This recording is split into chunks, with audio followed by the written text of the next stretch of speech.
مبارک افغان ولس ته دې ډیر زیات مبارک وي. هیوادوالو ستاسې مبارزې رنګ راوړی دی او انشاءالله افغانستان به جوړیږي.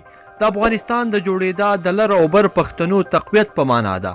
ملګرو ولسمشر اشرف غني دا ځل ډیر جدي ښکاري او هیڅ چا سره به واک شریک نه کړي. ملګرو راځئ چې دغه ښه خبر څه ده، راځئ ویډیو را سره تر اخره پورې وګورئ. ګرانو لیدونکو السلام علیکم، وخت مو بخیر.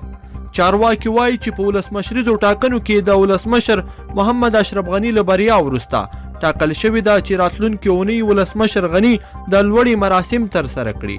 ارګ خبر ورکړی دی چې د لوړې مراسمو ته ځانګړي کمیسیون چمتوالی نیولی دی چې پکې به ګڼ شمېر کورني او بهرني میلماني هم ګډون وکړي. ارګ د لوړې مراسمو د ځای او نیټې په ډاګه کولو په اړه څه نه دي ویلي، خو وایي چې ښایي راتلونکې اونۍ د لوړې مراسم د ولسي جرګې په تالار کې ترسره شي. دا خبر د ولسمشر ویان مرستیال دواخان میناپال هم تایید کړی دی او وایي چې کمیسیون ورته ځانګړی تیاری نیولی دی چې راتلونکې اونۍ به وشي. میناپال زیاتوي دا د کمیسیون دنده ده چې کله دغه مراسم تنظیم کړي او څوک ورته راولي، خو راتلونکې اونۍ به په ډیر ښه شکل سره پر ځای شي.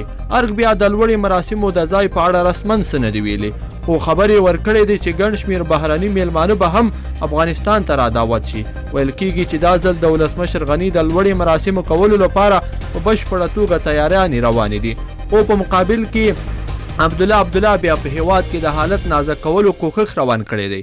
عبدالله د حالت د نازک کولو پر موخه د خپلسریو ټاکنو پیل هم شروع کړی دی. غلو بایللو وروسته د یو شمېر ولایتونو لپاره والیان هم اعلان کړي دي. ګرانو لیدونکو په دې هیله چې دغه خبر به مو راسره تر پایه پورې لیدلی وي. که مو دغه ویډیو خوښه شوي نو در سره لایک یې کړئ او ملګرو سره هم شریکه کړئ.